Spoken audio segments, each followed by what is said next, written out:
क्या उद्धव ठाकरे हमेशा अलायंस धर्म को दरकिनार कर देते हैं अपने पार्टी या अपने स्वार्थ के लिए?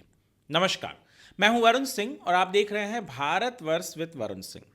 दरअसल उद्धव ठाकरे और कांग्रेस पार्टी के बीच में एक घमासान चालू है और ये घमासान इसलिए है क्योंकि महाराष्ट्र में चुनाव होने हैं और उद्धव ठाकरे और कांग्रेस पार्टी सीट शेयरिंग को लेकर एक टेबल पर, एक राय पर नहीं आ पा रही है।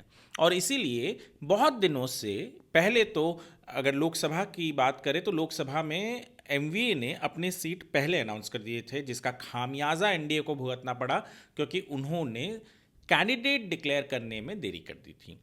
पर एमवीए ने जल्दी डिक्लेयर कर दिया था, जिसका परिणाम उन्हें अच्छा मिला और शायद यही सोचा गया था कि महाराष्ट्र के असेंबली चुनाव में भी एमवीए जो है वो अपने कैंडिडेट पहले डिक्लेयर कर देगा। पर अब हम जब तक बात कर रहे हैं तब तक कोई भी ऑफिशियल कैंडिडेचर्स अनाउंस नहीं हुए हैं और ना ही किसी का भी, कोई भी पार्टी जो एमवीए में 3 पार्टी है, यानी कांग्रेस, उद्धव ठाकरे की शिवसेना और शरद पवार की एनसीपी, ये 3 पार्टियां जो हैं इन्होंने ऑफिशियली कौन कितने सीट्स पर लड़ रहा है ये अनाउंस नहीं किया है।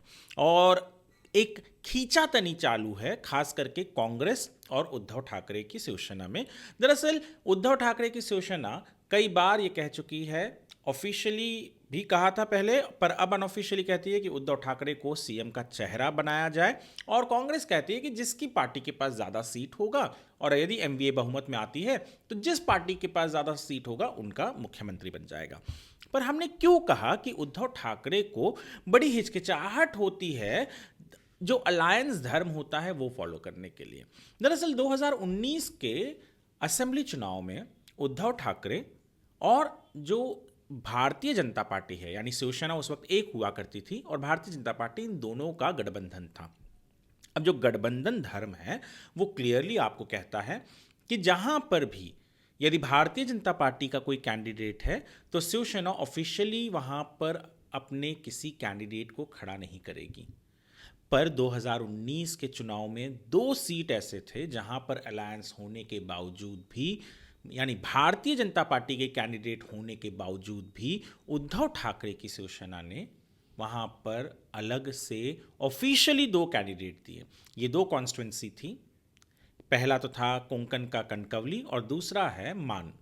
यहां पर कनकवली बहुत मायने रखता है क्योंकि कोंकण है, नारायण राणे जो पहले शिवसेना में थे, उनके बेटे नितेश राणे यहां से लड़ रहे थे और उनके विरोध में शिवसेना ने कैंडिडेचर दिया, ऑफिशियली कैंडिडेट दिया। यानी जब आप अलायंस में थे, आप साथ में लड़ रहे थे, जहां कोशिश की जाती है कि आप एक दूसरे को मदद करेंगे, वहां पर 2 ऐसे महत्वपूर्ण सीट्स पर भारतीय जनता पार्टी के खिलाफ शिवसेना ने दोनों जगह कैंडिडेट्स दिए और ऑफिशियल उनका जो सिंबल है बो एंड एरो, वो जो एबी फॉर्म होता है वो भी दिया और उन्हें लड़ाया। हालांकि दोनों भी जगह पर शिवसेना के कैंडिडेट्स हार गए और भारतीय जनता पार्टी के कैंडिडेट जीते।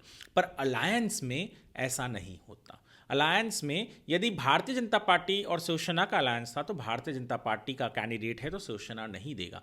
पर 2019 में इन्होंने ये किया, भारतीय जनता पार्टी ने सब कुछ सहन किया। पर कांग्रेस के सामने ये बहुत बड़ा दुख है कि वो अब उद्धव ठाकरे के साथ तालमेल नहीं बिठा पा रही। कहीं ना कहीं उद्धव ठाकरे ने शायद जिस तरीके का, जो एक कहते हैं ना एटीट्यूड, बीजेपी को दिखाया और बीजेपी ने सहन किया, शायद उन्होंने यही उम्मीद की होगी कि उद्धव ठाकरे वही एटीट्यूड कांग्रेस को दिखाएंगे और कांग्रेस सहन करेगी, पर ऐसा नहीं हुआ। इसके विपरीत यदि मैं कहूं तो भारतीय जनता पार्टी की मुंबई में एक मीटिंग हुई थी सोमवार को, जिसे भूपेंद्र यादव जो ऑब्जर्वर हैं, ये जिन्हें दिल्ली से भेजा गया, केंद्रीय मंत्री हैं, भारतीय जनता पार्टी के बड़े नेता हैं, उन्होंने कहा अपने कार्यकर्ताओं को कि जब भी रैली में निकलो, अगर 100 लोग हो तो 50 के हाथ में तो हमारा झंडा होगा ही, पर साथ ही साथ बाकियों के हाथ में जो अलायंस पार्टनर हैं उनके भी झंडे होने चाहिए, वो भी दिखने चाहिए, क्योंकि अलायंस साथ में लड़ रहे हैं। तो अलायंस धर्म शायद इसे ही कहते हैं। पर उद्धव ठाकरे ने 2019 में किस तरीके से अलायंस धर्म को निभाया था, ये उदाहरण आपके सामने था।